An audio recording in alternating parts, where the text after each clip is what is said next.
Olá, Grande. E aí, tudo bem? salve, salve. Tudo bom? Tá me ouvindo bem? Tô te ouvindo Tá bem. chovendo muito aqui em casa. Tá chovendo aí, é? Tá, então não sei como é que vai ficar a qualidade da internet. Então, se ficar ruim, por favor, me perdoem. Tudo bem. Eu te aviso que se for possível, você troca de rede. Isso acontece. É natural. Aí bota Uhum. troca de Wi-Fi, sei lá, vai pro 4G. Eu te aviso aí se tiver algum Ok, corte. Você também se cortar daqui. Aqui não começou a chover, não. Tá só calor, muito calor. Mas qualquer coisa você me avisa também, tá? beleza, pode deixar. Doutor Humberto Leal, é fisioterapeuta do INTO. É fisioterapeuta também do Instituto de Puericultura e Pediatria Martagão Gesteira, o famoso IPPMG, do Centro de Ciências da Saúde da UFRJ, e na área acadêmica ele é mestre em ciências pela UFRJ, também a minha casa, Estrito Senso também. Humberto, uma vez mais, obrigado por aceitar de bate-pronto e trazer a tua experiência aí, está disponível para falar um pouquinho da tua experiência, eu sei que é vasta, nessa parte de protetização infantil, viu? Muito obrigado, cara. É isso, eu que agradeço, estou muito feliz, fiquei muito feliz com o convite. Então, assim, é um prazer enorme poder falar um pouco do INTO, no INTO, no caso, né? Eu adoro as duas casas que eu trabalho, o PPMG e o INTO, mas hoje eu vou falar só sobre o INTO. Maravilha, maravilha, é isso. Mas eu tenho certeza que a experiência se acaba trazendo também lá do IPPMG também, né? É difícil, eu acho que Sim, é sim. difícil até dissociar, né? Mas vamos lá. Família tá bem, camarada? Conseguiu um espaço aí sem Tá, aquela agitação? Como é que é? eu despachei as crianças para casa da minha mãe, então hoje eu estou tranquilo. Tá certo, tá certo. Berto, então vamos lá. Direto e reto, começando lá da Vamos. base. Aqui a gente tem colegas, tanto graduandos quanto alguns super experientes, e a gente respeita e quer contemplar todo mundo, tá? De verdade. Então, começar te perguntando assim, qual é a diferença entre uma prótese e uma órtese? Ó, já começou? Vamos, vamos lá. Quem me conhece sabe que minha mente vagueia, né? Quando eu começo a falar, eu vou embora e eu gosto de levar muito mais a coisa num papo, né? Uma conversa muito mais informal do que propriamente uma aula, né? Então, bom, eu acho essa pergunta essencial. Ela é o ponto inicial justamente da gente construir o entendimento do que é uma protetização. Então, assim, bom, é, próteses não são iguais a órteses, apesar do nome ser parecido, e tem muita gente que confunde, né? Principalmente os pais, os familiares, o pessoal confunde. A prótese, resumidamente, ela substitui uma estrutura, seja um órgão, né? Ou na verdade, um coração artificial, né? Seria uma prótese. Ou substitui uma estrutura, que é o que a gente mais vê no nosso dia a dia, a substituição de uma perna, ou uma substituição de uma mão. A órtese, ela não substitui, ela é um dispositivo que serve para auxiliar, para corrigir, para melhorar a função de uma estrutura ou de um órgão. Né? Eu estou sempre falando a questão do órgão, que eu acho que a gente tem que ter um sentido mais amplo da coisa. A gente não pode ficar só focado no que é próprio da fisioterapia. Eu acho que vale a pena a gente expandir um pouquinho mais o nosso conhecimento. Então, por exemplo, um óculos, isso daqui é uma órtese. Eu tenho meus olhos, mas preciso que melhorar a função deles. É, a prótese, Perfeito. no caso de uma prótese dentária, não tem uma prótese dentária, mas seria um exemplo que ela substitui uma estrutura que está faltando. Então, basicamente é isso. Né? Uma prótese substitui uma estrutura e uma órtese auxilia ou corrige uma estrutura, mas a estrutura existe. Né? Então, uma órtese de mão, eu tenho minha mão, mas eu preciso que ela fique numa posição funcional. A ideia é essa. Perfeito, bem didático, para variar, né? Muito bom. Obrigado. E já entrando então nessa parte de amputação, quais são as principais causas de uma amputação infantil? Certo. Você mencionou no começo, né? É bem diferente você ter uma amputação infantil do que uma adulta. A principal causa de amputação infantil, na verdade, a gente pode até discutir academicamente se realmente é uma amputação ou não, são as malformações congênitas. Então, a criança que nasce com uma malformação, então ela nasce sem a perna ou nasce sem o braço. Essa é a principal causa de amputações. diferente do adulto. O adulto você tem, na faixa acima de 50 anos, o diabetes, então, influenciando, você tem aquelas oclusões venosas, vasculares, e aí a pessoa amputa. Você tem os acidentes automobilísticos, acidentes, né, traumas de forma geral. A criança, felizmente, eu digo isso felizmente, e entenda dentro de um contexto, né, é uma questão de má formação congênita, porque eu acho que é muito pior você ter, por exemplo, uma vasculite disseminada, como é o caso de uma meningococcemia, que é uma patologia que causa muitas amputações, felizmente é muito rara também, onde é um processo extremamente doloroso, tanto para a criança quanto para a família. E no momento que a criança nasce sem um segmento, sem uma perna, um braço, aquilo, de certa forma, assim, já é o natural dela. Vamos dizer assim, espero que não me entendam mal, mas assim, quando você nasce sem uma perninha, por exemplo, você nasceu, o seu corpo, você já tem o teu entendimento a partir do nascimento daquela forma. O teu engrama motor vai ser formado daquela maneira. E isso é muito menos traumático do que você ter aquele segmento e vir a perdê-lo por um acidente, por uma infecção. Então, assim, bom, como eu falei, eu tenho os meus devaneios, né? Então, respondendo stricto sensu aqui essa pergunta, a principal causa é a má formação congênita, e depois você tem... No Brasil, a gente não tem uma estatística precisa, como em muitas outras áreas, né? A gente não tem, infelizmente, mas você vai ter também questões oncológicas, você vai ter infecções, as malformações congênitas, que eu me recordo, essas três são as principais. Traumas são muito raros, são muito mais raros até do que o câncer infantil. Sim, perfeito. Humberto, perfeitamente compreensível o seu ponto de vista. Perfeitamente compreensível. Está dentro do contexto do que a gente está discutindo, é isso? É exatamente isso. Perfeito. Eu gosto de debater isso e evitar assim, mais interpretações também, porque a gente acaba falando assim, puxa, felizmente a pessoa nasceu um membro, não é, né? Mas dentro de um contexto, eu acho que eu consegui me fazer entender. Claro. Perfeito, perfeito. Você poderia falar um pouco, Humberto, sobre alguns dos principais tipos de próteses vistas por você? A gente sabe que tem uma infinidade, né? Mas aquelas que você está mais acostumado, que você lida, principalmente no INTO, mas se quiser estender para o IPPMG também, à vontade. O que você lida mais aí, tipos de prótese? Então, a gente lida, a maior experiência, obviamente, eu não clinico no particular, eu só faço esse trabalho no INTO, por ser um centro de referência e por ser também protetização infantil ser algo dentro da população, algo raro, né? Mas é difícil. Eu tenho certeza que se eu perguntar todo mundo aqui, as pessoas que estão assistindo, quando foi a última vez que viram na rua uma criança usando uma prótese, eu sinceramente acho que eu vi poucas vezes. Então, só para a gente ter uma ideia de como isso é raro. Então, no INTO, a gente acaba concentrando esses casos, né? É uma rede pública, um hospital de alta complexidade. Eu sempre gosto também de ressaltar que é um hospital de alta e média complexidade também para reabilitação. Então, se você faz cirurgia de alta complexidade, você também faz reabilitação de alta complexidade. E as próteses infantis entram nesse quesito. A gente fica preso ao que o SUS libera, né? Vamos dizer dessa forma. Então, as próteses, principalmente, são as próteses de joelho, as próteses articuladas de quadril. A fisioterapia a gente não vê tanto membro superior, isso fica muito mais com a TO, porque o membro superior a função, desculpa se eu vou ser redundante, mas a função principal é manipulação, é a função. No caso da perna, né, no membro inferior, é deambulação, eu acho que isso está muito mais para o nosso escopo de tratamento. Agora, realmente, eu não tenho a capacidade de trabalhar pinça com uma prótese, enfim, isso acaba ficando com a TO, não que eu não atue. A gente tem uma parceria, o D'Angelo sabe, a gente tem uma parceria muito grande com a TO, eu adoro trabalhar com terapeutas ocupacionais, e a gente, nesse sentido, a gente faz uma dobradinha. Então, às vezes, a TO avalia e fala assim, puxa, eu estou precisando mais de um trabalho de arco de movimento, eu preciso que o paciente tenha mais força, eu preciso que ele tenha mais volume muscular, e eu entro. Mas as próteses que eu mais vejo realmente com crianças são as de joelho e as de quadril, nos casos de desarticulação de quadril. Tá? E as de membro superior junto com a terapia ocupacional.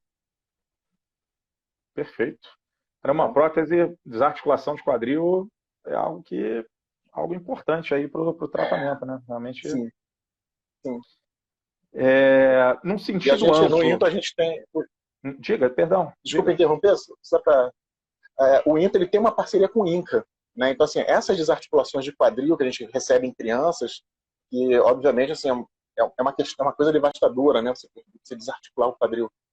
Também é raríssimo, felizmente, e a gente recebe muito mais das crianças do INCA, né? Então elas têm os osteosarcomas, que são a principal causa de problemas ósseos, né, de oncológicos, e a gente acaba recebendo essas crianças. A gente tem, nesse momento, atendendo 2 desarticulações de quadril.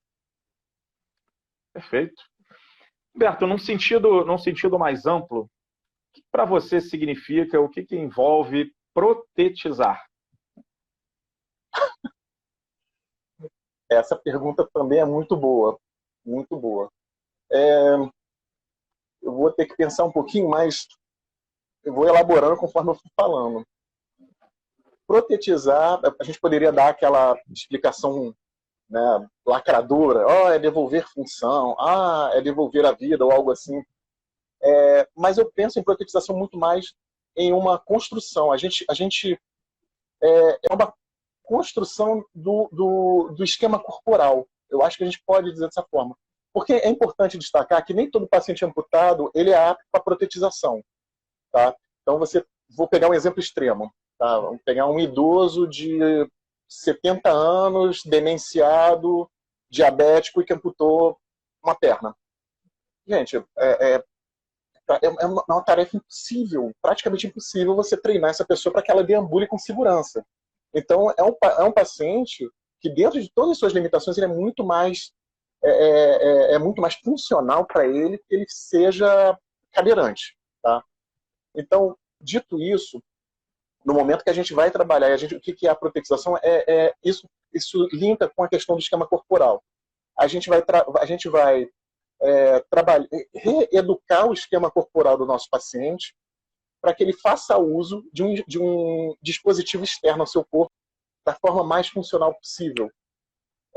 Eu não sei se eu fui bem claro, porque assim, como eu disse, eu prefiro evitar ficar naqueles devaneios filosóficos, pensando, mas eu acho que para a nossa prática é isso, a gente tentar integrar algo externo ao corpo da pessoa, que ele identifique que mesmo aquilo sendo um órgão ou uma estrutura artificial, que ele está lá, faz parte do corpo da pessoa, tem que ser integrada considerando seu centro de gravidade, aí falando um pouco da questão de fisioterapia, considerando seu centro de gravidade, considerando suas estratégias motoras, considerando, falando agora de criança, como ela vai brincar, como ela vai interagir com outras crianças, cara, isso tem que estar casadinho. Então, não adianta você protetizar, porque prótese não é um brinquedo, isso também é uma outra coisa que a gente sempre bate lá na pediatria, tem muitos pais que acham que basta colocar a perninha mecânica que a criança vai sair andando e que não precisa fazer fisioterapia.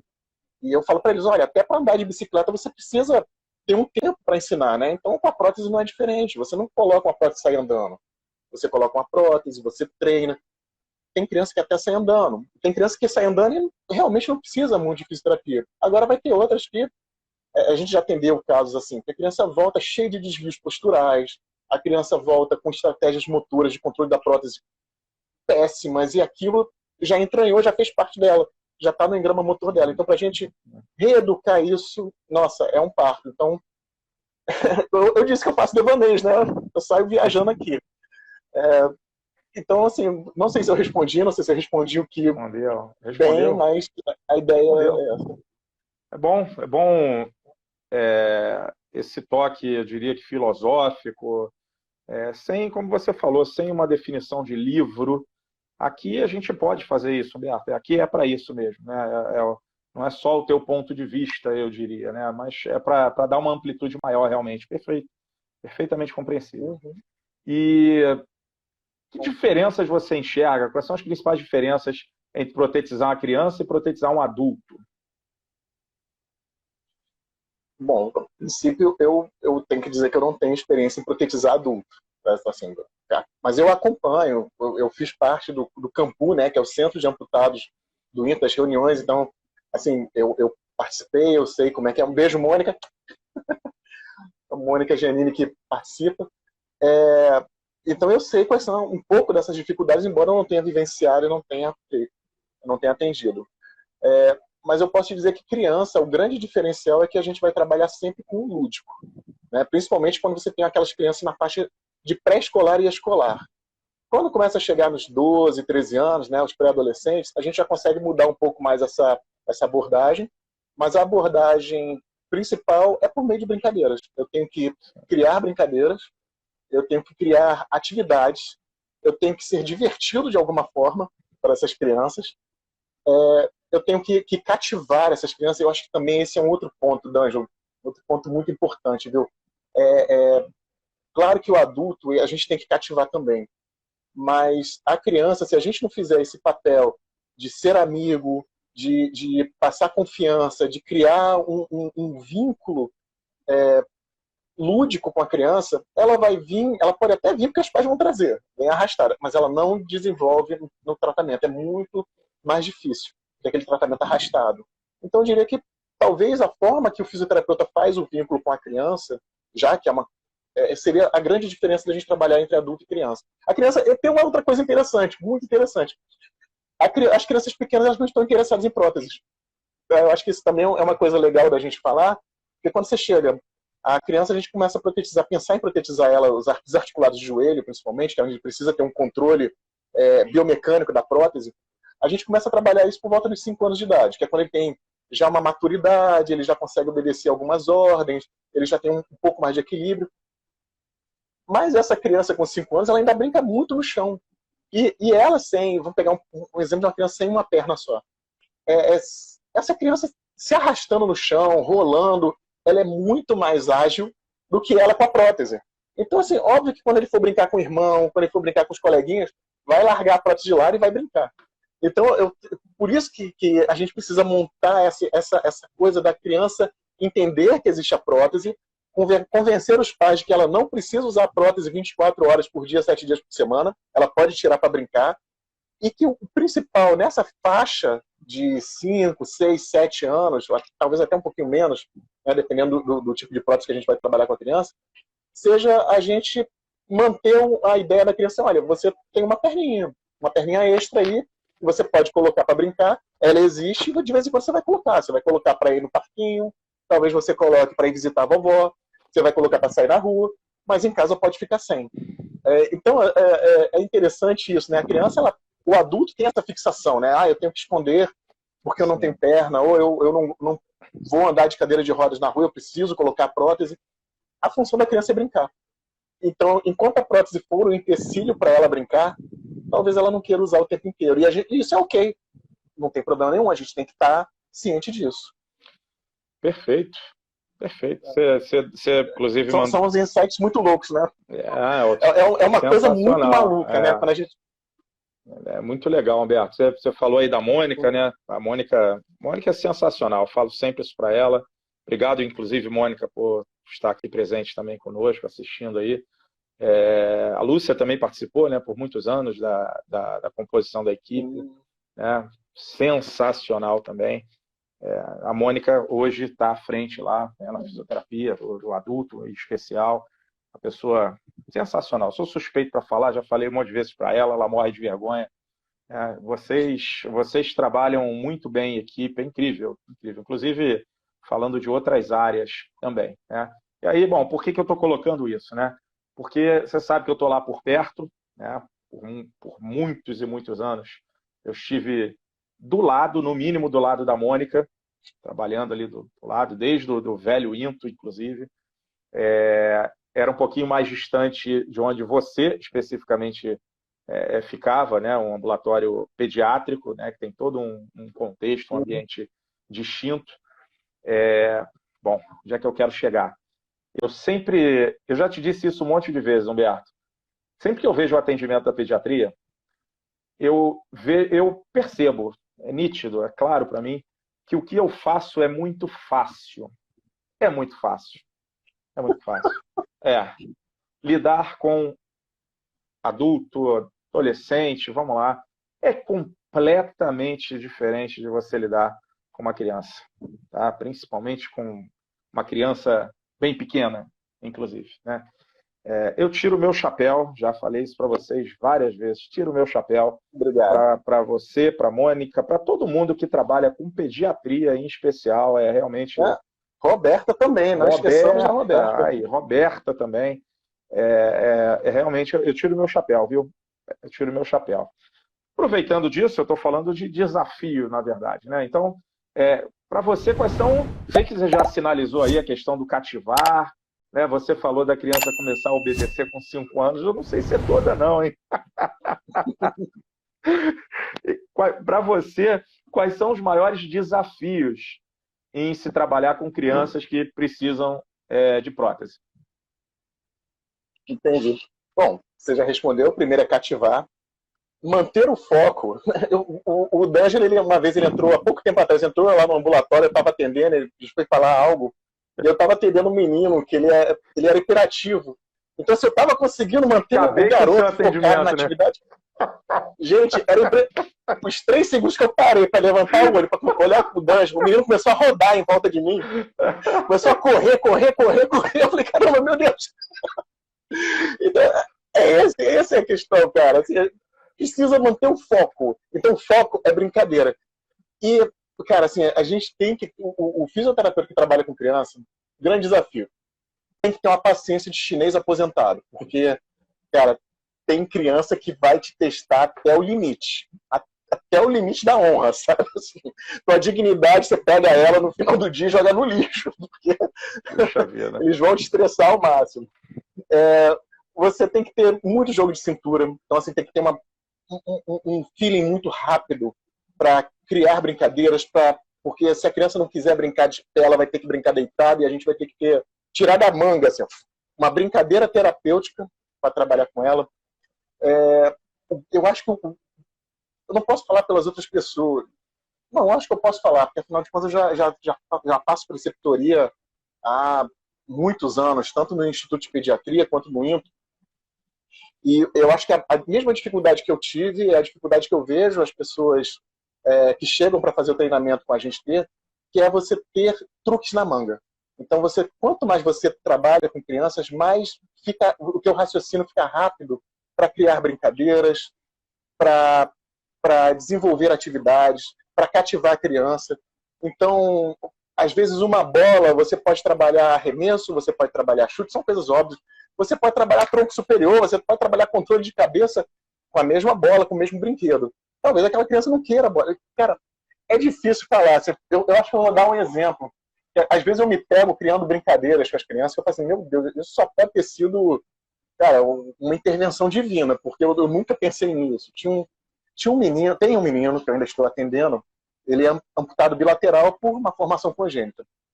Recusava usar as próteses. Então, assim, por muito tempo o atendimento dele foi usar a prótese enquanto ele estava na sessão de fisioterapia. Eu só queria que ele usasse. Então, nem que fosse 10 minutos, ele tinha que usar aquela prótese durante o atendimento de fisioterapia. E aí eu percebi que ele adorava carrinho e tal. Eu falei, cara, como é que eu vou fazer para esse menino andar com carrinho se ele não anda? Ele mal consegue ficar em pé com a prótese. A luta está sendo que ele coloque a prótese e fique de pé. Aí, de repente, eu tive uma sacada de pegar a esteira ergométrica, ligar e amarrar uma corda no carrinho e botar ele na ponta da esteira, segurando o carrinho. E aí virou tipo um carrinho de controle remoto com corda. Cara, a partir daí, a criança ele começou a ficar de pé 10, 20, 30, 40 minutos, começou a querer dar alguns passos, porque o carrinho ia lá para trás e falou assim, não, eu não vou pegar o carrinho, não. Você dá teu jeito, te ajuda, você vai lá pegar o carrinho. Aí ele começava uma marcha lateral. Então, assim, é difícil realmente você criar essas brincadeiras. Hoje em dia, essa brincadeira já faz parte do meu arsenal. Tá lá com muito carinho. Eu uso e funciona bastante. Mas é criar, é você ter experiência para criar brincadeiras, é você ter a mente... Cara, eu não acho que eu pense fora da caixinha, mas eu tento. Mas realmente você tem que tentar pensar fora da caixinha, você tem que baixar o seu nível para você tentar ver o mundo como uma criança, você entender que ela chegou no ambulatório de fisioterapia. Fisioterapia é chato. Vamos ser sinceros, todo mundo aqui, gente, vamos ser sinceros. Quem já fez fisioterapia como paciente, eu já fiz, é chato pra caramba. Então, de alguma maneira, eu tenho que criar um ambiente que a criança se sinta bem, que ela pense que está vindo brincar. E isso a gente só consegue com experiência, vivenciando várias vezes. Quando eu falei a questão de a gente baixar o nível, é o seguinte, a gente tem que pensar como uma criança. A gente não pode querer que a criança se comporte como um adulto de 30, 40 anos. Então, a gente é que tem que descer. Então, eu é que tenho que... Não sei se o Dan já entrou alguma vez no ambulatório e me viu rolando. Porque às vezes eu estou deitado no chão mesmo. Meu jaleco é cinza, não é nem... Eu tenho até pena do meu jaleco. Então, assim, a gente tem que ir para o chão, tem que brincar com a criança. Algumas me acham muito infantil por causa disso. tudo bem, eu tento melhorar depois, mas a ideia é a gente tentar ver o mundo como uma criança, tentar se colocar no lugar dela e falar assim, olha, eu tô vindo para cá, para um hospital, por quê? Se eu não quero usar essa prótese, se são meus pais que querem que eu use isso. Então a gente tem que tentar se colocar no lugar, entender e tentar tornar pelo menos aquele momento divertido, aquele momento agradável para a criança. Mais uma vez, um monte de devaneios, eu não sei se eu respondi ou não a pergunta. Eu acho que de qualquer forma, aí, cara, essas palavras tuas finais aí, eu digo assim, você falou de rolar, de ser infantil, é exatamente por isso que você faz em alto nível, Humberto. É exatamente por isso, que você não tem essa de... Você pega e faz, vai ser o melhor? É tal o alcance?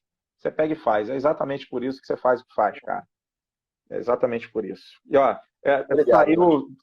saiu aqui um tal do método patinete, eu vou te perguntar isso aqui, mas... quero te perguntar, mas antes, eu queria lembrar aqui para os colegas que a gente está procedendo um pouquinho diferente com o que foi no ano passado. Essa live aqui, ela vai ficar disponível na íntegra, ainda hoje. A gente vai colocar lá no canal do YouTube, tá? Um canal novo, Físio em Traumatologia e Ortopedia. Tá? O link direto para facilitar. Físio em Traumatologia e Ortopedia, mas está na minha bio. Acabando aqui, pode clicar na minha bio lá no Instagram, aqui no Instagram, né? Vai me ajudar. Você sabe quanto ajuda, né, Humberto? Todo mundo curtir, se inscrever no canal, sabe o trabalho que dá fazer tudo isso, né? Indicando, né? Vocês depois podem dar uma conferida lá nos temas, dos convidados, já tem muita coisa lá. Tá? A do Humberto também vai ficar gravada lá no canal na íntegra, tá? Agora eu quero saber o que é tal do método patinete, fala aí. Eu não sei nem como é que eu lembro. Bom, o método patinete foi o seguinte, eu estava atendendo uma criança que precisava aprender a controlar o joelho, estava muito difícil também, e eu assistindo os vídeos no Instagram, vídeos para ter ideias assim do que eu poderia fazer, eu achei um vídeo de um fisioterapeuta, eu acho que ele é lá do Sul, acho que é de Santa Catarina, não sei nem se ele está assistindo aqui, é o Paulo, onde ele treinava corredores para pós-lesão, onde a pessoa ficava na esteira ergométrica, só que com um pé na parte fixa e a outra andando na esteira, como se fosse um patinete. Então, uma perna fica na parte fixa e a outra rodando. E aí eu adaptei isso para a criança. Eu coloquei ela apoiada na parte fixa e na esteira o joelho mecânico, né, o membro amputado. E comecei a colocar bola para ela chutar a bola, comecei a colocar aqueles espaguetes de macarrão para ela não esbarrar ali, passar por cima. E comecei a improvisar obstáculos e isso acabou. Eu não chamo de método patinete. Foi a Roberta que falou. Na verdade, eu chamo que eu escrevo em prontuário. Eu escrevo no prontuário treino em patinete. Tem razão. A culpa é minha. Muito bom, bela estratégia. A Roberta me entregando. Está te entregando. E, Humberto, a partir de que idade, se é que existe isso, né? A partir de que idade é possível protetizar? Tem um ponto de corte definido? O que tem que ser levado em consideração? O que você me diz aí? Bom, ponto de corte definido não tem. Assim, se for membro inferior, obviamente a gente vai esperar que seja próximo da idade que a criança adquire a marcha. Então, por volta dos 11, 12 meses, se for membro inferior, né, a gente já pode colocar a prótese. Então, se for um transtibial, uma amputação transtibial que vai envolver, em termos de articulação, somente o tornozelo, né, como grande articulação, né, a gente pode começar mesmo por volta de 11 meses, um ano, que começou a ficar de pé, começou a se puxar para de pé, a gente já pode colocar, porque é muito fácil da gente controlar. No caso de crianças com amputação transfemoral ou desarticulação de joelho, pode também ser nessa fase, só que a gente não usa ela articulada. Ou a gente usa a prótese reta, sem articulação, porque o nosso objetivo vai ser, como eu disse anteriormente, eu quero apenas que a criança use aquela prótese, eu quero apenas que ela esteja habituada a ter um membro artificial e ela desloque o peso eventualmente para esse membro artificial, outras vezes não, mas que ela vá se acostumando conforme ela for crescendo.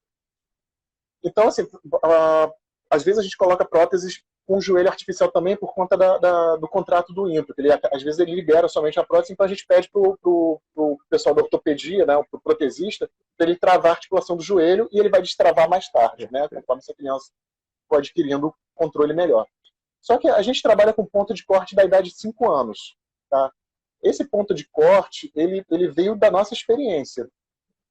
lá no intro, porque a gente, quando tentava com crianças menores, abaixo de 4 anos, para controlar o joelho, para que fizesse uma fase de balanço e que esse joelho dobrasse, fizesse um bom avanço, a gente viu que a criança não conseguia, ela simplesmente dava um jeito de correr com a perna dura. Ela preferia fazer uma circundução e correr ou andar do que fazer o controle flexor do mecanismo de joelho. E a gente percebeu que na faixa dos 5 anos de idade, a partir dos 5 anos de idade, essa criança já tem uma compreensão melhor de que quando se anda o joelho dobra, e que quando ela percebe que o dobrar de joelho mecânico no momento da fase de balanço, ele torna a marcha muito mais suave, torna essa marcha menos cansativa para ela. Isso é intuitivo mesmo.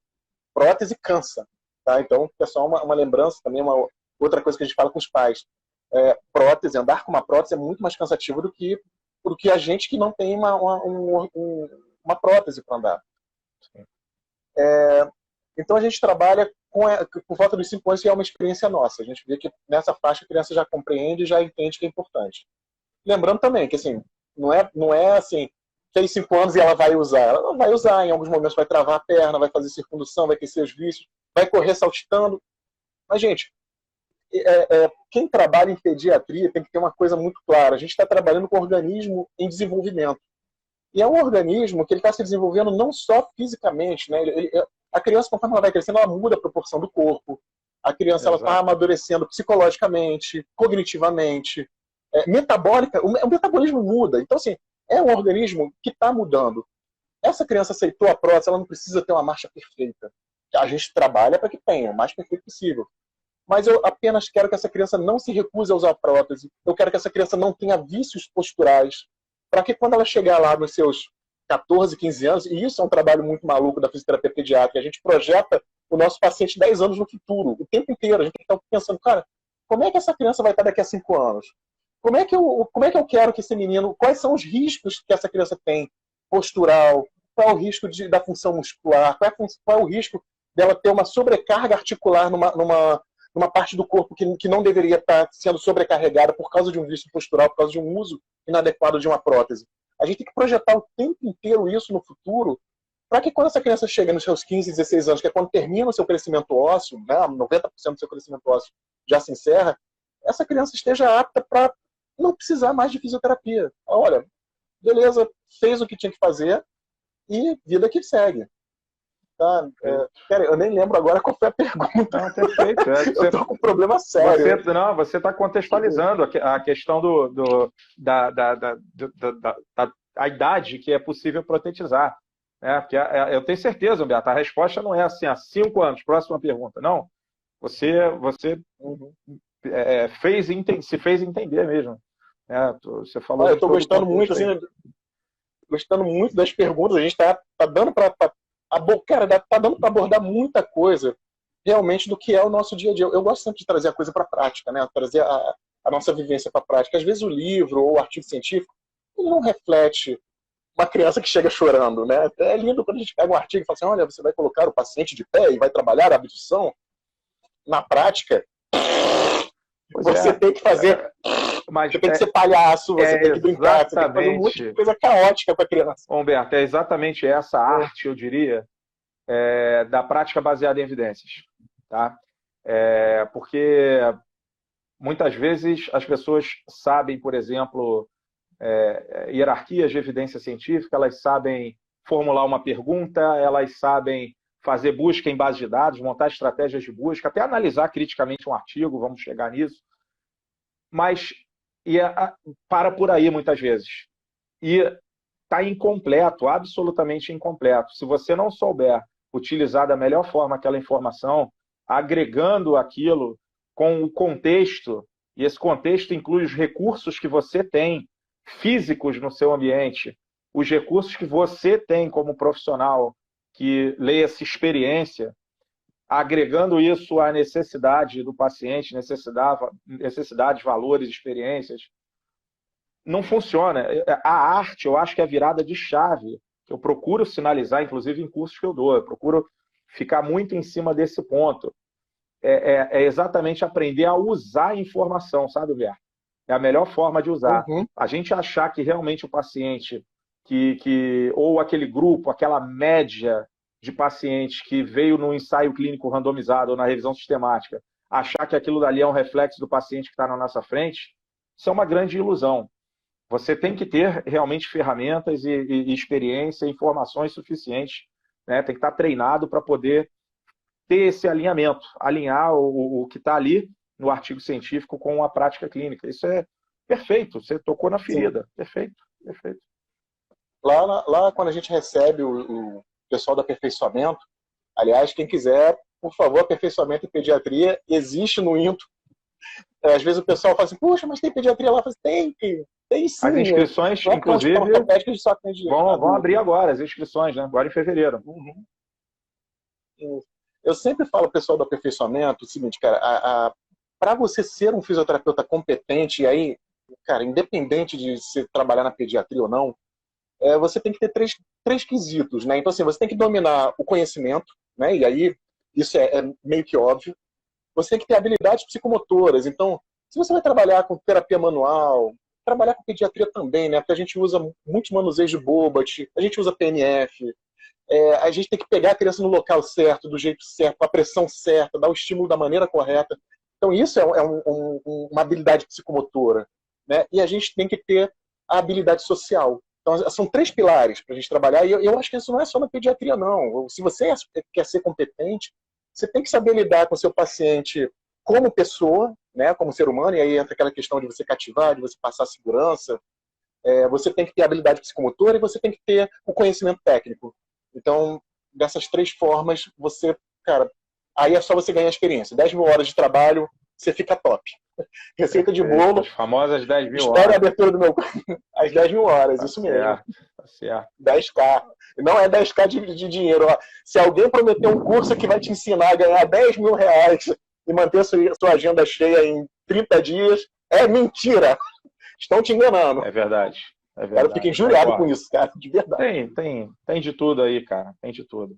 Vou aproveitar uma pergunta aqui, ó, da Isabela, antes que eu perca aqui. Eu peço até aos colegas, quando fizerem a pergunta, bota a pergunta aqui na caixinha, no balãozinho com a interrogação, fica mais fácil para eu organizar e não perder, porque os comentários vão passando, a pergunta, às vezes, eu não quero interromper o Humberto, a pergunta fica lá para cima. Essa daqui da Isabela eu consegui recuperar. Tá? Mas bota no balãozinho, fica mais fácil para mim, mas pode continuar comentando, à vontade. Ela botou assim, Humberto, ó, de quanto em quanto tempo substitui a prótese, se existe essa substituição? Eu sei que tem a ver até com o que você estava falando de desenvolvimento e tal, por isso que eu estou inserindo ela agora. Excelente pergunta. 2 critérios. Tá? Primeiro critério é o crescimento da criança. Então, a criança, como eu falei, é um organismo em desenvolvimento, ela vai crescer rápido. Cara, questão de poucos meses, a prótese já fica pequena. 2 centímetros de diferença, a criança já começa a mancar. Quando a gente atinge o limite da prótese mesmo, que eu falo pelo contrato do INTO, então, assim, no contrato ele não prevê que a gente troque somente a haste, seria muito bom, mas ele prevê que a gente troque também o joelho mecânico. Então a gente faz essa troca por volta de 1 ano. Então, assim, em 1 ano, essa criança cresceu e os ajustes da prótese já não são mais suficientes para compensar a diferença de uma perna para outra. Além disso, a criança ela é muito, muito mais ativa do que um adulto. Claro, tirando os esportistas, os amputados que fazem atividade física regular, mas, de modo geral, o adulto ele é muito mais sedentário do que a criança. Então, eu tenho um vídeo, lá no INTO a gente tem uma biblioteca de vídeos, porque a gente sempre filma o nosso paciente, isso não faz essa cara do ajuste, com autorização do paciente, tá? Tem tudo lá registrado, você não vai levar processo por causa disso. Tá? A gente tem uma biblioteca de vídeos, eu e a Sandra Helena, que é a terapeuta ocupacional que trabalha comigo, porque é importante a gente registrar como está a marcha do paciente, porque às vezes a nossa memória não acompanha. Então a gente faz esse registro de vídeo e fala assim, olha, essa criança começou a mancar e agora não está mancando, enfim. Eu estou dizendo esse registro de vídeo para quê? A gente já tem gravações algumas inusitadas. Então, assim, tem uma criança que ela chegou com a prótese num estado de petição de miséria tão grande, o pé rachado era o de menos, tá? Porque o pé da prótese ele é de um silicone, de um material plástico, acho que um termomoldável, não sei exatamente o que é, mas é um material meio plástico, então ele rasga. Mas esse era o menor dos problemas, que a mãe remendou, então estava ok. A haste da prótese estava Cara, parece que a criança pegou a prótese e bateu num muro de concreto, que ela tinha umas ranhuras até fundas. Eu falei, cara, a prótese tinha areia dentro da prótese, o do joelho mecânico, o joelho já mal dobrava. Eu falei, o que aconteceu? E a mãe falou, não, ele gosta de brincar ali, jogar futebol com os amigos. Eu tenho pena dos amigos, porque se ele der um carrinho com a prótese, já temos um outro paciente para atender. Cara, as crianças destroem a prótese. Em questão de um ano, ela está de um jeito que ela não é mais utilizável. Tá? Isso são os dois critérios que a gente usa. Então, viabilidade da prótese, então a criança não pode ter destruído. E o segundo critério é o critério de crescimento. Normalmente as meninas vão pelo critério de crescimento. Elas crescem, mas os meninos destroem totalmente a prótese. Não, e você vê, de alguma forma, né? Pode ser um bom sinal, né? Se está usado. Sim, não sim. É que nem um livro. Você tirar um livro aí da estante, dá uma olhada. Se o livro estiver novinho, você não pegou para ler uma página. Não é aquele livro gasto, usado. Olha quanta reflexão você pode tirar lendo aquilo ali, né? Isso é um bom parâmetro, inclusive, para saber se está dando certo. Né? Legal, bom você falar disso. Ó, já vieram perguntas mais aqui, ó. A Caroline Frazão, obrigado, Caroline. Boa noite. Gostaria de saber como funciona o curso. Caroline, manda para mim no direct. Eu explico tudo, mando o link, inclusive, para você. Quem tiver interesse no curso de aperfeiçoamento, eu vi que o Braulio já colocou algumas respostas aqui, mas quem quiser saber mais sobre o curso de aperfeiçoamento, manda um direct para mim, tá? O Leonardo Lima, gostaria de saber se os pais podem assistir o atendimento da criança. Excelente pergunta. Essa pergunta ela é muito pontual e ela é muito importante para quem trabalha com pediatria. Isso é um ponto que eu de certa forma, eu milito. Tá? Vou contextualizar mais uma vez. Né? Assim, a gente tem vários locais que atendem fisioterapia pediátrica. Tem vários locais que não permitem que os pais entrem. E eu acho primeiro, isso é perigoso para o terapeuta. Eu vou explicar mais à frente. Eu acho isso muito ruim para o link que a gente faz com a criança e com os familiares. Eu sempre permito, inclusive encorajo que os pais participem da sessão. Participem mesmo, eles entrem e interajam com a criança durante o atendimento de fisioterapia. Muitas das vezes. Por quê? Nesse momento, o vínculo que o pai e a mãe têm com a criança em casa, ele é diferente de um vínculo terapêutico. Mas a partir do momento que eu começo a conduzir uma brincadeira terapêutica e vou falando para os pais, olha, tá vendo? Agora ele está conseguindo jogar o peso em cima da prótese, é isso que a gente precisa. E os pais veem que a criança participa daquela brincadeira, então eu estou ganhando um grande aliado para o tratamento em casa. E na melhor das hipóteses, isso vai reduzir meu tempo de tratamento com essa criança, eu vou dar alta para ela mais rápido. Então, assim, sim, eu sempre quero que os pais estejam presentes, eu encorajo que eles estejam presentes, participem. Agora, com a pandemia, entra só um responsável. Antigamente, eu deixava entrar, se viessem dois pais, né, o pai e a mãe, ou o pai e a avó, que você entrava. E o segundo motivo é um motivo até um pouco mais sombrio, assim, vamos dizer. Eu tenho muito receio de atender uma criança sozinho numa sala, e eu fico feliz porque a Roberta está sempre na sala comigo, que eu morro de medo com essa questão de assédio. A gente nunca sabe o que passa pela cabeça das pessoas. Então, assim, quem trabalha com criança, independente de ser amputado ou não, e você já viu os atendimentos que eu faço, principalmente para os neuropatas, o contato físico é próximo. Então, às vezes, a gente tem que colocar a criança no colo, eu tenho que segurar a criança próximo de mim, e eu não sei como é que a pessoa vai interpretar isso. Eu realmente fico com muito receio. Tanto é que nos atendimentos eu sempre falo para os pais, olha, eu vou precisar colocar no meu colo, tudo bem? Olha, tem manuseios, né? Eu vou pegar aqui um exemplo, manuseio do Bobat, para você inibir um pouco o tônus, você tem que colocar a mão no peito. Mas você vai trabalhar uma menina, uma criança lá com seus 12 anos, eu tenho que falar para os pais, olha, eu vou precisar colocar a mão aqui, porque ela está com tônus muito alto, eu vou tentar inibir um pouquinho e tal. Porque eu não sei o que vai passar pela cabeça da pessoa. Então, eu realmente acho uma tolice muito grande você impedir os pais de entrarem no atendimento pediátrico. Eu não faço, eu sempre quero que estejam presentes, até para evitar algum mal entendido. Nunca aconteceu, tá? Você também não vai receber nenhuma queixa quanto a isso, fique tranquilo. Eu sou muito cuidadoso com isso, eu sempre explico para os pais tudo que eu vou fazer, principalmente se eu for precisar trazer a criança próximo de mim.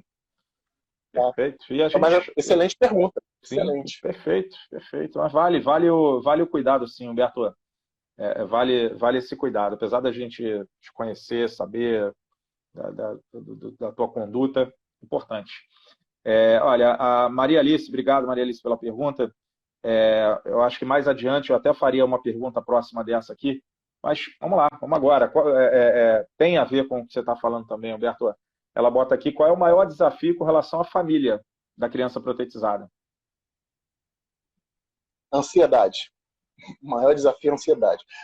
Algumas ansiedades são compreensíveis, tá?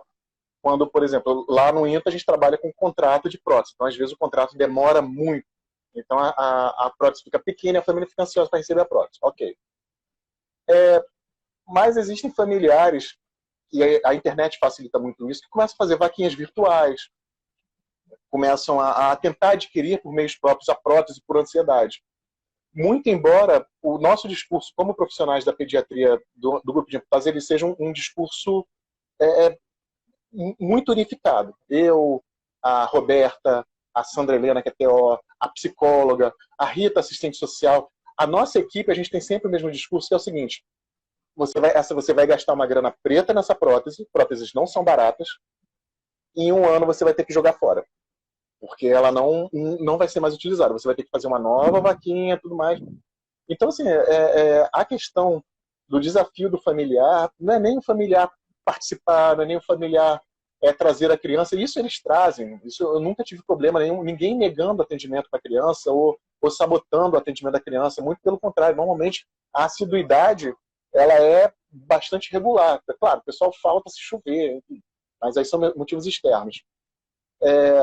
Agora, quando a gente tem pais muito ansiosos, cara, eu tive um pai, eu não vou falar o nome, óbvio, há uns 3 anos atrás, que o cara queria levar o filho para o Paraguai para fazer tratamento de células-tronco. Não para crescer a perna, não era amputado. Eu só estou dando um exemplo aqui, era uma criança com artrogrippose. Aí eu falei, cara, esse tratamento ele é altamente experimental, isso é arriscado. O cara fazia vaquinha na internet para fazer isso. Não sei nem que fim levou. A gente teve também um caso de uma menina, ela era tetraamputada, ela é tetraamputada, e que os pais, nessa ansiedade, foram buscar tratamento em outro estado. Nesse outro estado, encontraram uma ortopedia. Essa criança não estava apta, no nosso tratamento, a gente estava explicando o tempo inteiro, ela não está apta para receber a prótese, a gente não podia nem prescrever a prótese, porque ela não tinha massa muscular o suficiente, a criança estava muito fragilizada, porque foi uma doença infecciosa, que foi internada no CTI muito tempo. E esses pais, num momento de ansiedade, levaram para outro estado, nesse outro estado levaram uma ortopedia, a ortopedia protetizou os 4 membros, mandou para casa. Conclusão, a criança voltou para o INTA um tempo depois, porque tinha prótese, mas não sabia usar. Quando a gente foi olhar a prótese era super pesada, era uma prótese de adulto, o cara botou uma prótese de adulto com uma criança. Então, assim, cara, vai ser difícil, vai ser muito difícil, porque os pais queriam que a gente usasse aquela prótese.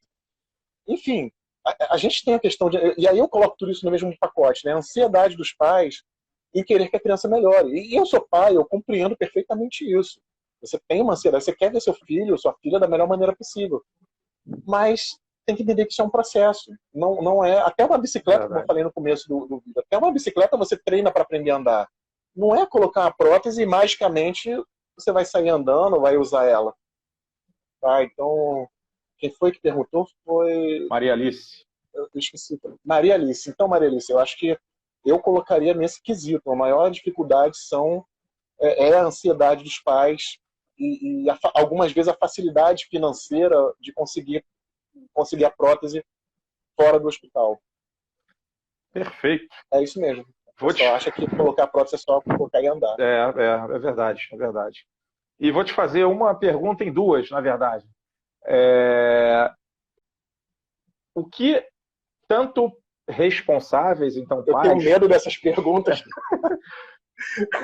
Numa boa. O que os responsáveis, então, pais, cuidadores, etc., e também fisioterapeutas, então estou pensando nos 2 lados aí, o clínico e o paciente, vamos dizer, o que eles não devem fazer? Agora eu quero saber, assim, o que não fazer no processo de protetização. O que você não recomenda que faça? Eu vou dar uma frase dele também, assim, esquece a prática baseada em evidência, esquece artigos, enfim, esquece a Cochrane, tá?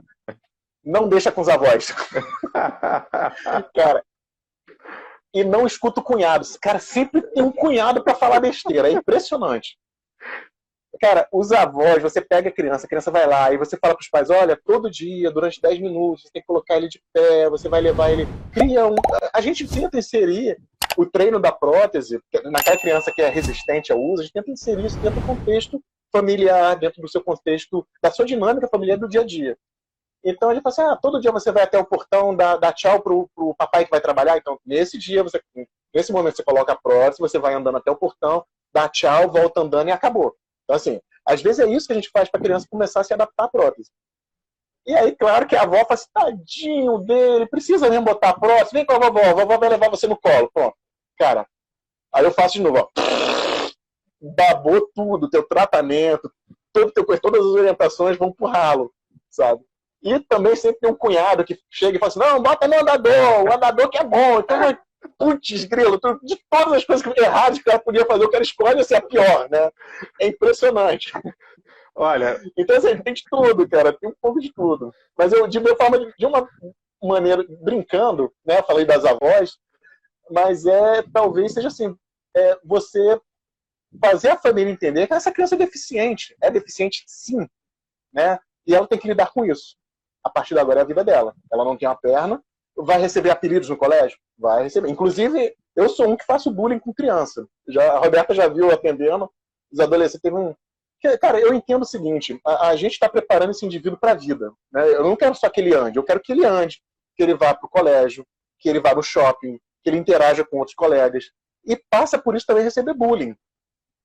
Então, assim, eu falo bullying, não é que você também não vai receber queixas por causa disso, tá? Fique tranquilo, aí o processo do seu CPF, vai no meu. Tirar do contexto, Roberto, a gente entende, a gente está aqui numa discussão que entende.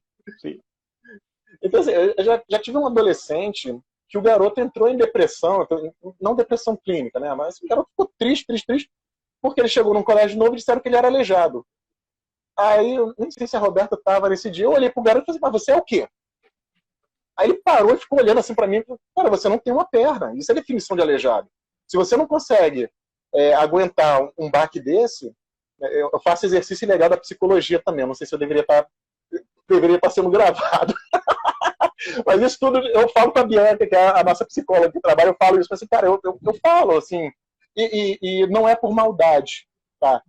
Quando eu falo questão do bullying e tal, claro que eu não vou ficar enchendo o saco da criança, mas eu tento trabalhar isso com ela. Às vezes a criança chega reclamando e fala assim, poxa, estão me chamando de perninha no colégio. Eu falo assim, cara, mas você realmente é perninha, porque você tem uma perna mecânica.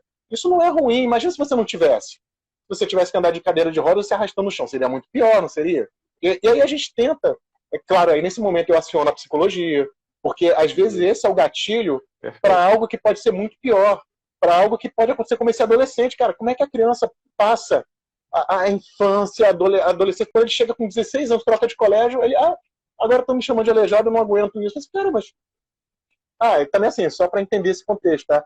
Essa questão, a gente atende a criança até ela conseguir, a gente trabalha com a criança para ela atingir 3 marcos. Então eu quero que ela ande com segurança, ela ande com velocidade, e eu quero que ela consiga se levantar caso ela caia no chão, ou fazer transferências posturais.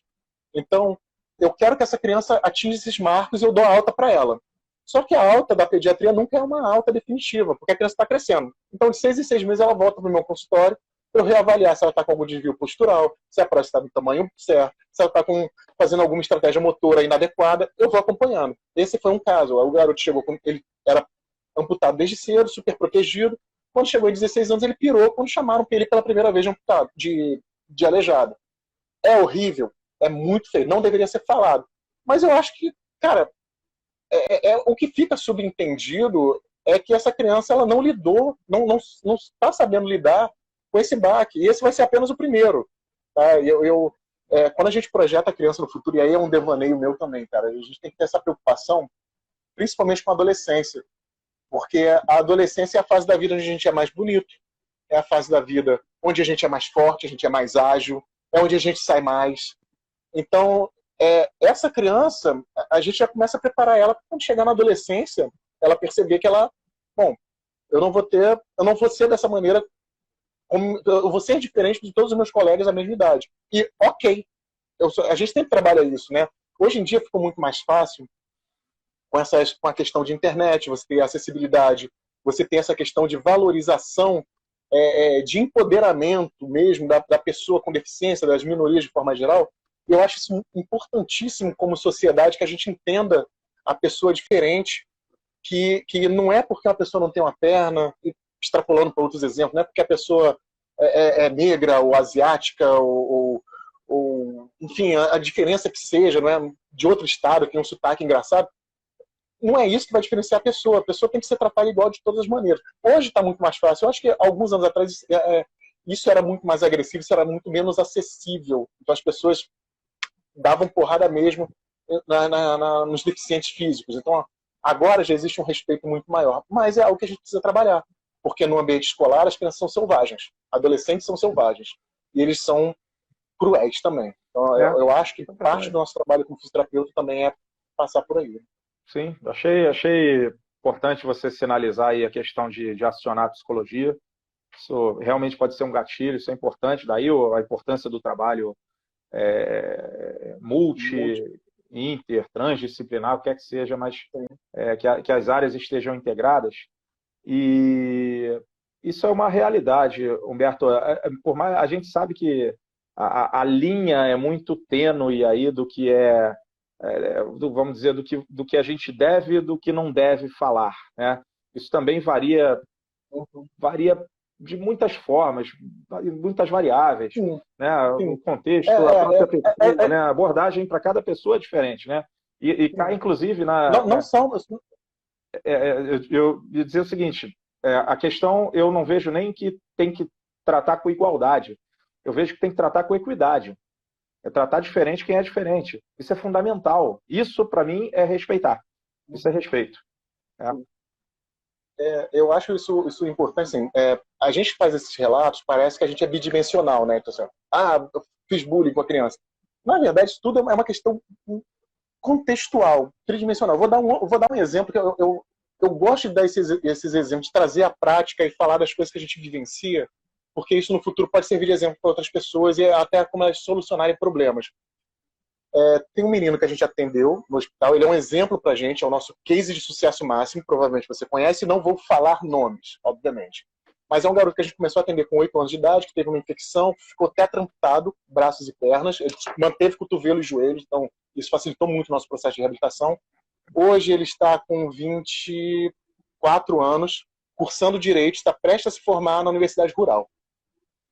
E esse menino, cara, ele tem um senso de humor, apesar da tragédia que aconteceu na vida dele, um senso de humor que é fantástico. Assim, fantástico, a tal ponto de me deixar constrangido algumas vezes. Então, às vezes, uma vez eu estava atendendo ele falou assim, cara, me dá uma mãozinha? Eu só preciso de uma mãozinha, você pode me dar uma mãozinha? Fazer esse trocadilho, eu falei, cara, não faz isso, pelo amor de Deus. E eu por dentro com uma vontade de rir, porque eu sabia que ele estava me sacaneando. Aí teve uma outra vez que ele viu um filme que um cara tentava se matar porque perdia uma perna. Ele, o cara perdeu uma perna, ele tá tentando se matar. Aí, que idiota, você viu? E eu também não ficava encorajando muito, não. Eu falei, é mesmo, né? Mas por dentro com uma vontade de rir alucinada.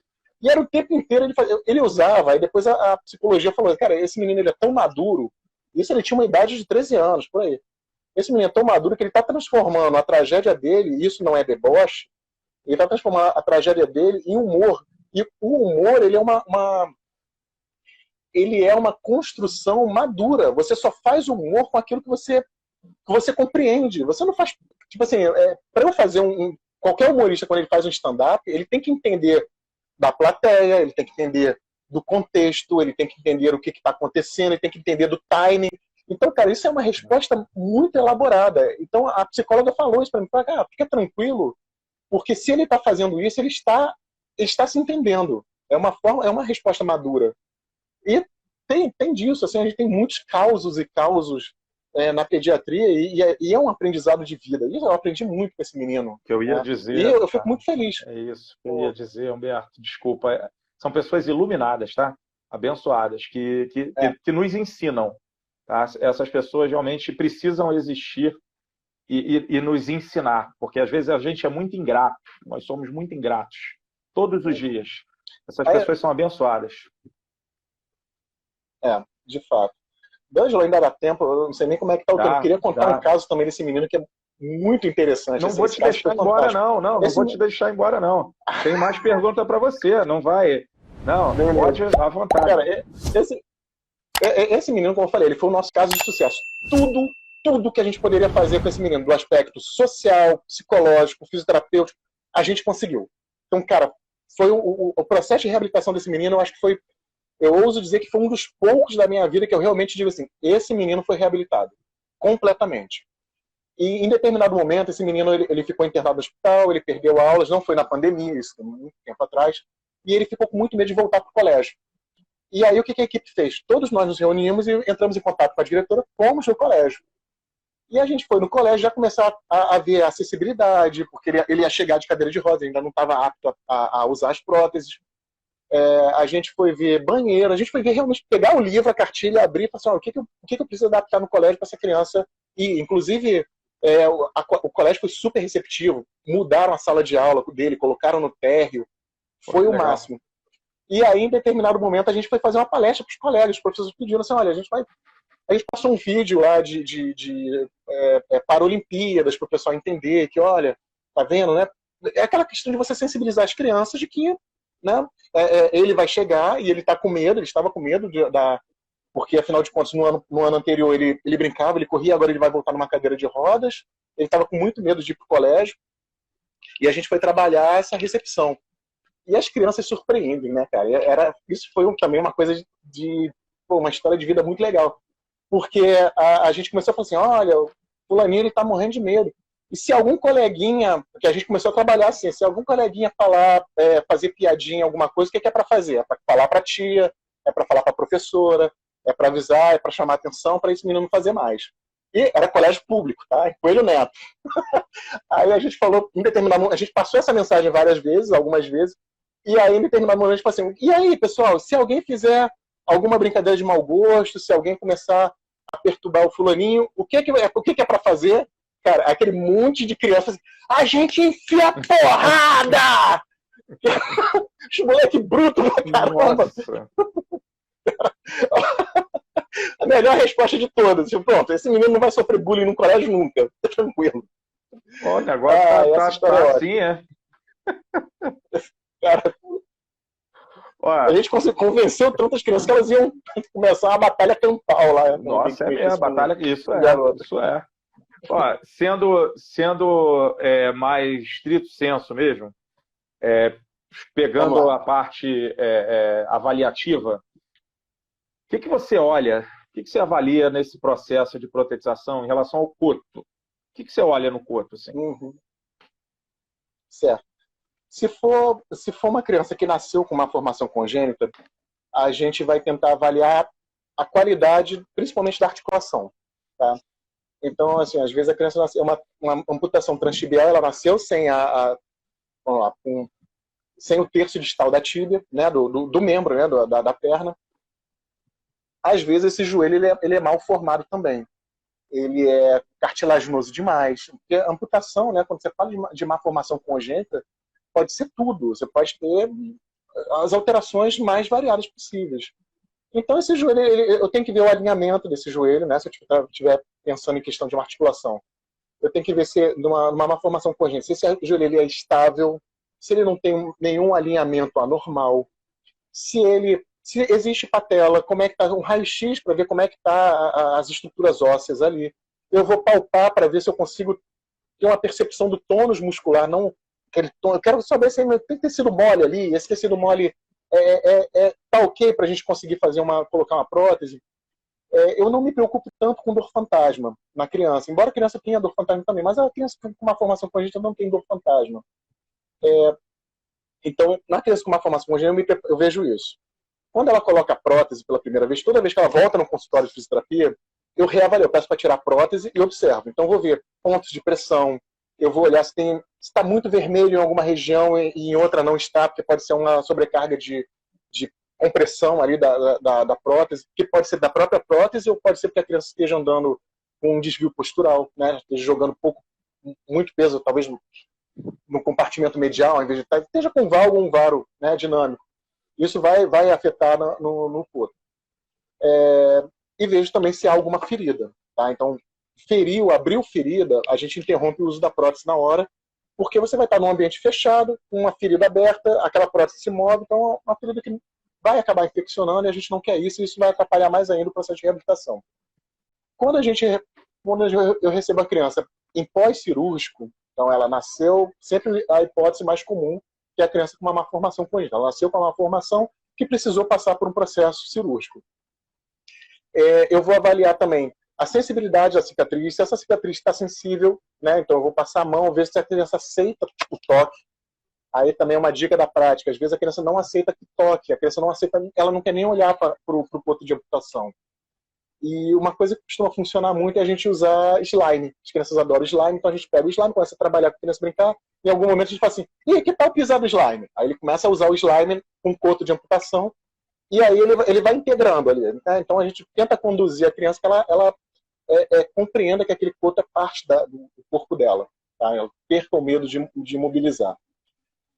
Eu vou avaliar a cicatriz, se está móvel, vou avaliar se essa cicatriz está com uma sensibilidade alterada, que pode estar. Tá? Vou ver, e ao longo do tempo eu vou vendo também, porque ela pode fazer um neuroma ali. Isso às vezes acontece. Uma outra coisa muito importante, a gente está sempre avaliando o coto por causa das espículas ósseas. Vamos pegar aqui o exemplo do joelho. Quando você tem o joelho, você tem uma fise de crescimento bem aqui. Se eu sou amputado transtibial, essa fise de crescimento vai continuar trabalhando. Ela vai continuar crescendo, então às vezes o tecido mole não acompanha o crescimento do tecido ósseo. E aí a espícula começa a apontar, ela vai fazendo uma pontinha mesmo. Você palpa a criança e sente uma pontinha. Esse é o momento da gente caminhar para o ortopedista. Porque se a gente não fizer nada, ela vai realmente, como se fosse um dente, ela vai rasgar a pele e aí fica, né, a gente tem problemas de infecção e tudo mais. Então, assim, de forma geral, o feijão com arroz, e não tem problema nenhum da gente fazer o feijão com arroz, eu acho que o grande papel do especialista, também é outra coisa que eu gosto de repetir para os estagiários, não sei se isso é um excesso de mediocridade, mas eu falo assim, cara, o especialista não é aquele cara que sabe o detalhe do detalhe do detalhe. O especialista é aquele cara que faz o feijão com arroz excepcionalmente bem. Eu ouvi essa frase lá no Instituto de Pediatria e eu guardei para mim, porque eu acho que ela faz muito sentido. Então, o que é um especialista em pediatria? É o cara que entende de desenvolvimento neuromotor. Beleza. É o cara que sabe fazer um teste muscular e interpretar esse teste muscular. É o cara que sabe fazer agoniometria. Gente, é o feijão com arroz. Isso não é nenhum segredo esotérico. Então, assim, ver como é que está a sensibilidade, a cicatriz, se está uma cicatriz móvel, se aquele segmento está com articulação móvel, se está conseguindo mover, se a criança está com dor. Então, sinais básicos. Eu acredito que isso seja o essencial para a gente avaliar uma cicatriz. Perfeito. Claro, a gente pode rebuscar cada vez mais e a gente vai rebuscando conforme as cicatrizes forem mais complexas. Com a cicatriz que não está fechando, uma cicatriz aderida, a gente vai partindo para coisas mais específicas. E normalmente a gente aciona a equipe. Normalmente a equipe de enfermagem de cicatriz, porque elas são top nisso. Lá no INPE, o pessoal é excepcional nesse sentido. Perfeito. Para cada um. Eu acho que isso não é vergonha. Não é vergonha para o fisioterapeuta falar isso. Eu acho que é trabalho em equipe. Se o enfermeiro faz algo muito melhor do que eu, e eu tenho um enfermeiro, por que não? Perfeito, perfeito. E muitas vezes não é só questão de habilitação, Berto, é capacitação também, tá? Não é só ser habilitado, não. É ser capacitado. Legal. E você vê, nessa nossa live aqui, a gente tocou em todas as áreas, todas, né? Tocou em muitas áreas aqui, né? Mostrando realmente a importância e o quanto a gente realmente reconhece a importância desse trabalho em equipe. É fundamental. E eu tenho mais 3 perguntinhas aqui para você, tá? Mas eu queria lembrar aqui de novo, uma vez mais, aos colegas. Eu estava olhando lá no canal, muita gente que assiste lá não se inscreve no canal, cara. Então, uma vez mais, essa live aqui do Humberto, sei que vocês estão gostando. Obrigado também por vocês estarem até aqui. Tem 3 perguntinhas mais com o Humberto aqui, mas não sai daqui não. Vai lá no novo canal do YouTube, vai estar na íntegra essa live aqui. É o Físio em Traumatologia e Ortopedia, tá? Tá na minha bio, o link direto. Mas não deixa de se inscrever não, ajuda pra caramba se inscrever, dar o like, ativar sininho, indicar. Ajuda muito, tem muita coisa legal lá, tá? Humberto vai estar lá na íntegra também, com essa fala, tá? De coração, obrigado. Se vocês puderem fazer isso, tá na minha bio do Instagram aí o link, tá? Então, Humberto, vamos lá. Tem umas 3 perguntinhas mais aqui para você. Eu sei que você já tocou na questão aí das brincadeiras fisioterapêuticas, mas fala um pouquinho mais assim, o que passa na tua cabeça, o teu raciocínio clínico, assim, para selecionar essas brincadeiras fisioterapêuticas, o que você leva em consideração? Fala um pouquinho. Tá bom, eu vou dar o caminho das pedras. De verdade, o que eu faço, não sei se é o melhor, mas... Primeira coisa, eu assisti muito Passo a Repassa no SBT. Então, assim, sempre que tem algum programa de TV, ou então algum canal no YouTube, eu gosto muito de acompanhar a psicomotricidade no YouTube, tem uns canais bem legais, canais de brincadeiras mesmo, tipo, cara, as brincadeiras do Faustão, aquelas gincanas, elas são formidáveis porque elas te dão várias ideias de coisas que você pode usar no tratamento. E uma outra coisa, aí isso não é tudo intuitivo e isso não é tirado, né? Algumas coisas são tiradas realmente da manga, a gente tem uma intuição na hora. Mas isso é fruto de estudo, tá? Existem grupos sérios que estudam a brincadeira, o brincar, dentro do contexto terapêutico. Eles estudam um jogo, tem um pessoal da Fiocruz, que eu já tive contato com eles, eles estudam um jogo, eles chamam de serious games, né? São jogos sérios, são jogos que, embora tenham um componente lúdico, de distração, sejam divertidos, eles têm um background importante terapêutico.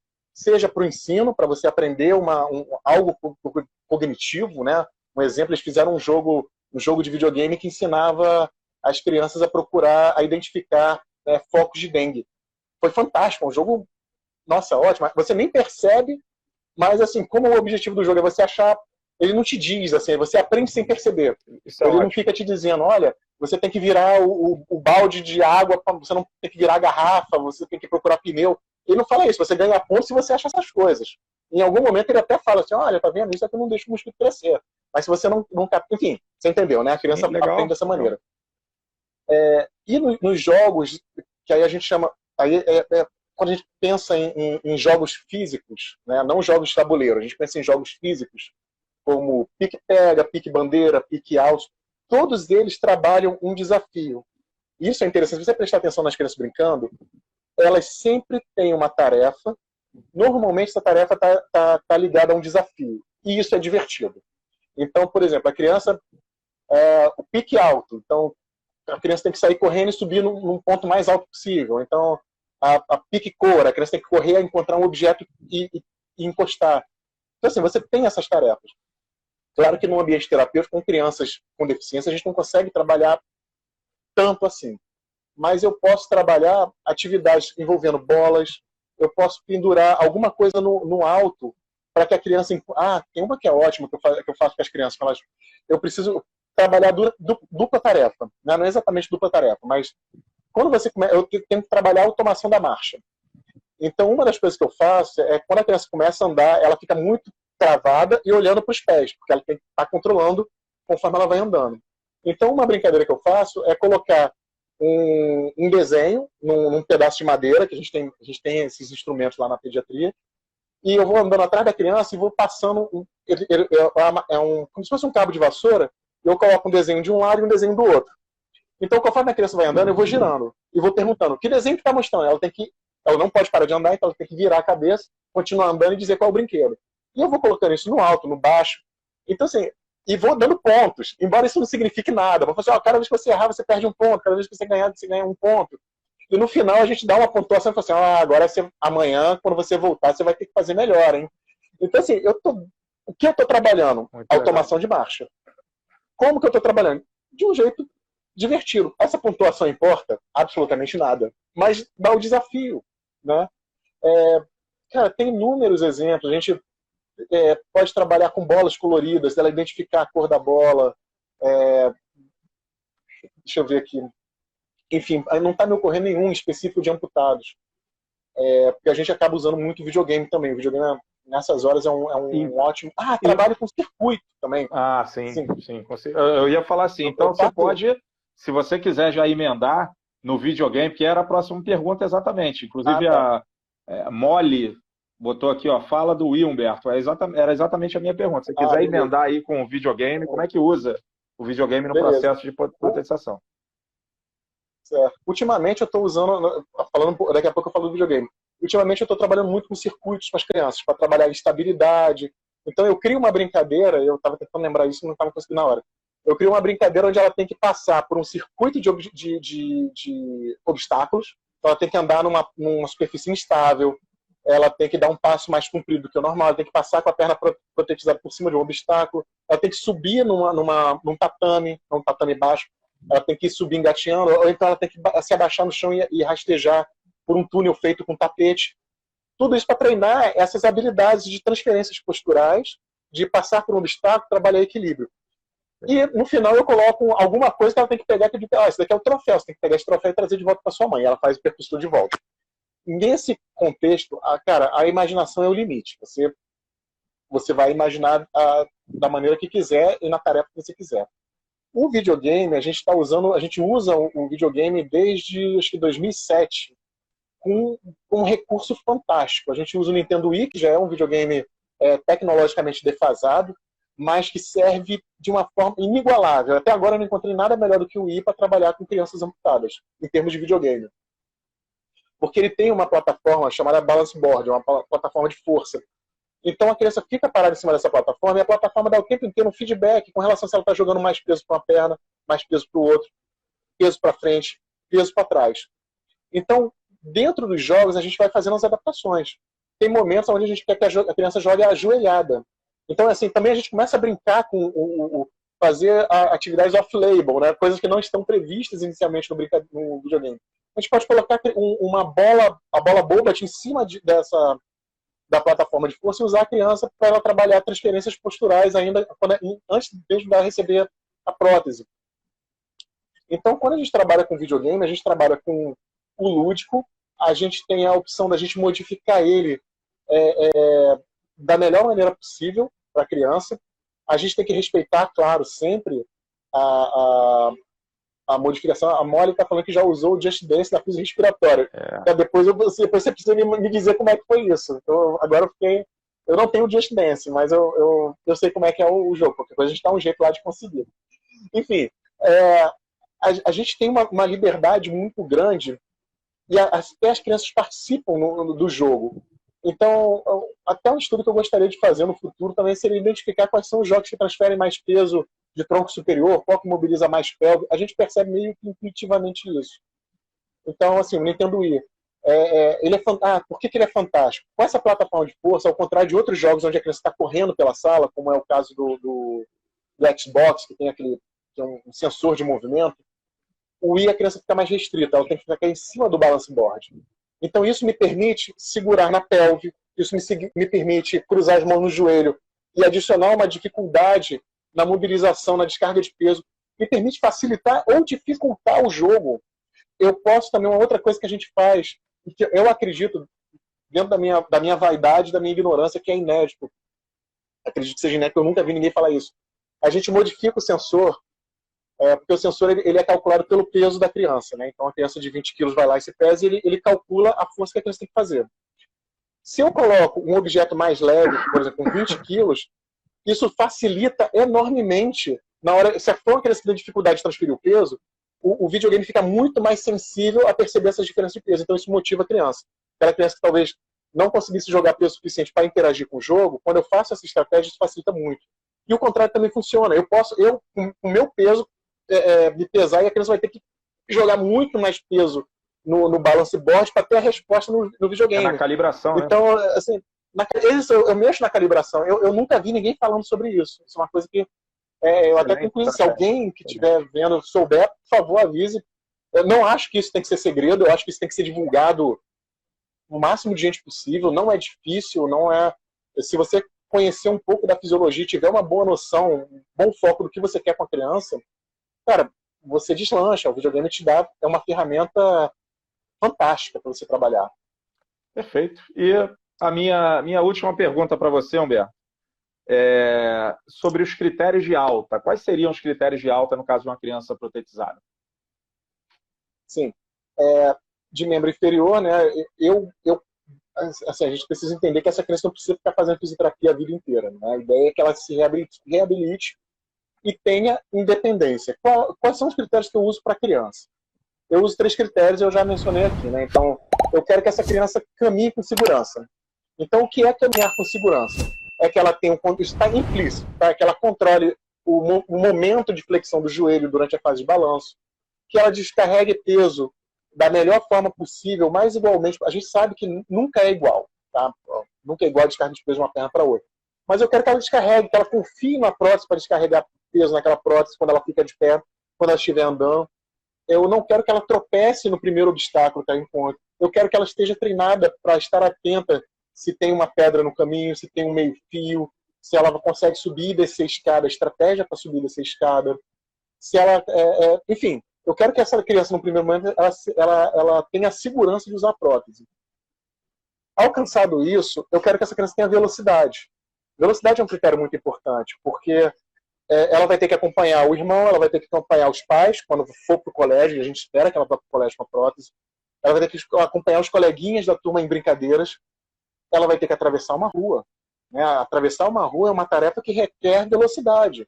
A gente sabe, quem trabalha com idoso, sabe que isso é um problemaço. O vovozinho, às vezes, o sinal ele tá mal, né? O semáforo está mal calibrado. O Rio de Janeiro, todos eles são mal calibrados pra caramba.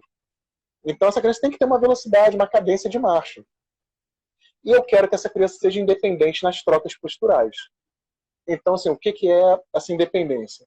É que ela se sente e se levante da cadeira de uma forma mais simétrica possível. Porque também é muito comum a criança ser amputada, na hora que ela vai se levantar, ela joga o peso todo em cima da perna, que é a perna orgânica, desculpa, vamos dizer assim, não é a perna, ela alivia o peso da prótese e se levanta só para um lado. Isso é assimetria e não precisa ser dessa forma.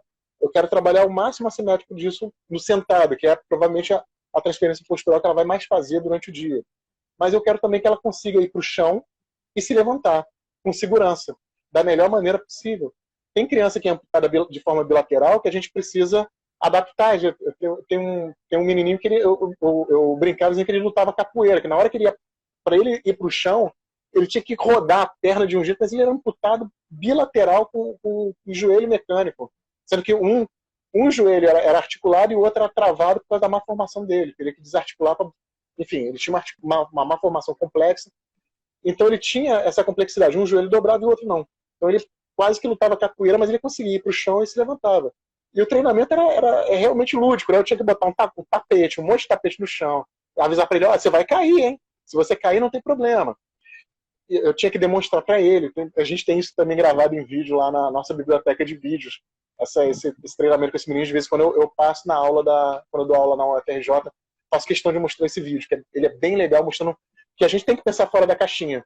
Né? A gente não existe um manual. Essa criança tem uma formação, próteses que são bem específicas, então o nosso tratamento também tem que ser específico e fora da caixinha. Tá? Então, bom, em resumo, essas 3 coisas: velocidade, segurança e transferência. Alcançou isso, eu começo a ver essa criança de 6 em 6 meses em busca de correções, eventuais correções, caso necessite. Perfeito. Vou dizer para você, teria um monte de outras perguntas. Já tem pergunta aqui, eu estou vendo, mas eu vou precisar fechar aqui. Já segurei o Humberto aqui bastante.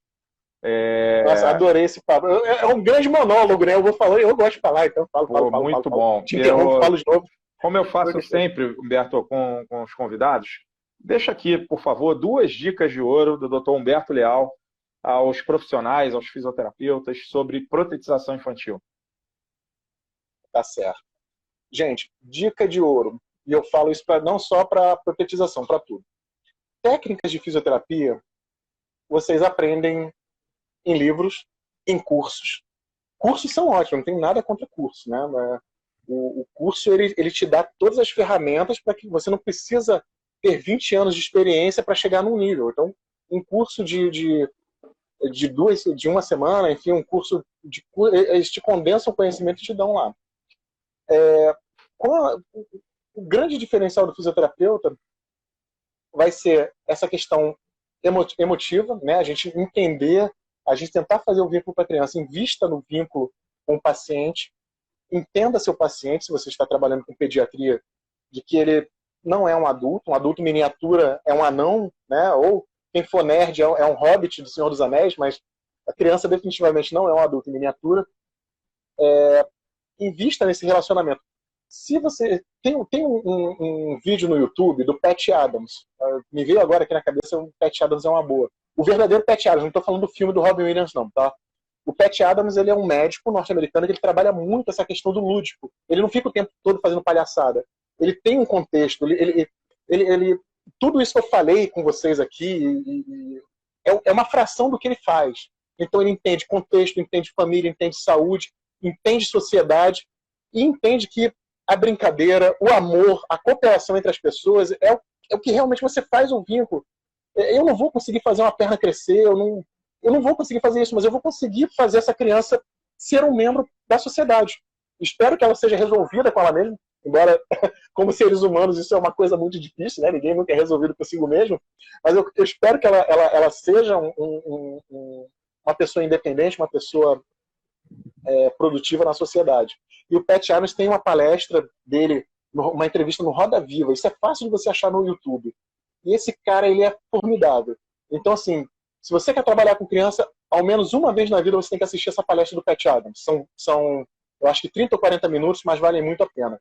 Nesse momento você vai entender que fazer um curso, você ter habilidade técnica é importante, sim, muito, mas você entender todo esse contexto é muito mais importante. Tá? Essa é a primeira dica. A segunda dica, estudem biomecânica. Gente, não tem jeito. Cinesiologia, movimento humano, a gente não escapa. Tá? Não precisa ficar memorizando origem, inserção e inervação de músculo, embora isso também seja muito útil. Mas você entender quais são os movimentos do joelho, quais são os movimentos acessórios que acontecem no joelho, quais são os compartimentos do joelho, como a fíbula se move, como funciona a biomecânica da marcha, por que a marcha, por que o paciente está com uma marcha simétrica. A Roberta já me viu atender, várias vezes eu paro e fico coçando, fico assim, cara, o que tem de errado? Às vezes não é tão evidente, nunca é tão evidente. Na verdade, várias vezes é evidente, sim. Mas às vezes, de vez em quando a gente se depara com casos que são complexos, e a gente vai ter que pegar o livro, olhar, e às vezes a notinha do rodapé do livro tem muitas respostas. Isso é maravilhoso. Às vezes a gente estuda na faculdade e fala assim, não vou usar isso nunca, isso é o detalhe do detalhe do detalhe, isso é bobagem. Cara, quando você está trabalhando com uma população ultra específica, como é o amputado infantil, o detalhe do detalhe do detalhe é o que vai salvar a tua vida. É o que vai fazer a diferença entre você ser mais um, atender aquela criança, ou a pessoa que realmente está reabilitando essa criança. Então, gente, pegar os livros clássicos de biomecânica, Capande, não é porque o livro é velho que ele é ruim. Tudo bem, tem muita coisa ali que... Mas ele é muito bom, a maior parte do tempo ele é muito bom. Pega os livros clássicos, cinesiologia, biomecânica, estuda, análise de marcha, é chato, mas vai fazer toda a diferença. Perfeito. Espero ter respondido. E como? 2 dicas sensacionais. Roberto, bom, primeiro, Beleza. agradecer aos colegas que tiveram até esse momento aqui com a gente, tá? Obrigado mais uma vez. Muito obrigado. Valeu, galera. E, Humberto, de coração, obrigado pelo teu tempo, por ter disponibilizado. Nossa, quanta experiência, cara, quanta coisa distinta que não está no livro, não está no artigo científico, é só com essa troca. E eu fico feliz também dessa oportunidade. Eu tenho recebido retornos muito, muito, muito positivos, até com o próprio canal do YouTube, né, o Físio em Traumatologia e Ortopedia, sobre essa possibilidade de um contato maior com profissionais assim tão incríveis. Você é um deles. Então, cara, obrigado. E te dizer o seguinte, você deve conhecer aquela frase, ser simples é ter soluções inteligentes para problemas complexos, que é diferente de ser simplista. Simplista é culpar a complexidade dos problemas para não solucionar esses problemas, né? Você é um cara simples. Você é um cara simples em um monte de aspectos. Você tem sempre uma solução inteligente e sabe muito bem quem convive contigo. Você tem sempre solução inteligente para problemas complexos. Eu acho, sim, problemas simples, soluções simples, problemas complexos e soluções simples também. Tá? Então, tiro o meu chapéu para a tua experiência, para a tua competência, para o trabalho que você desenvolve lá na pediatria. Eu falei já aqui o quão eu reconheço que é distinto, tá? Obrigado, cara, de coração, muito obrigado. Eu que agradeço. E muito feliz com esse convite. Sempre que precisar, se precisar de novo, você já sabe como é que eu falo pra caramba. Por favor, eu adorei fazer, tô adorando fazer live. Essa é a segunda, eu tô doido pra arrumar a terceira, cara. Maravilha, não me provoca não, que eu te chamo de novo, hein? Eu acho que eu tô sentindo muita falta realmente de poder falar com o público, mesmo de forma virtual, sem usar máscara. Cara, eu não aguento mais ficar o tempo todo falando com máscara, né? Então, assim, sou muito grato, muito obrigado. Eu espero, sinceramente, que esse vídeo ajude as pessoas, e eu acredito muito na internet como forma de compartilhamento de conhecimentos. Eu acho que a gente tem que compartilhar sim, não pode ficar escondendo o jogo. O que for possível passar, a gente passa. Eu espero, agora um recado para quem está assistindo o vídeo, talvez daqui a 5, 6, 10 anos, espero que seja útil. De verdade, espero que seja útil, que ajude você a ajudar outras pessoas. Eu acho que esse é o grande recado da fisioterapia. A gente tem que saber que a gente está aqui, é o nosso trabalho, mas que no fundo a gente tem uma grande missão que é ajudar outras pessoas. Sem dúvida. Obrigado, camarada. Saúde para você, saúde para a família, tá? Fica com Deus. Valeu. Muito obrigado, Ângelo. Obrigado a todos. Grande abraço. Valeu. Até a próxima. Tchau, tchau. Tchau, tchau.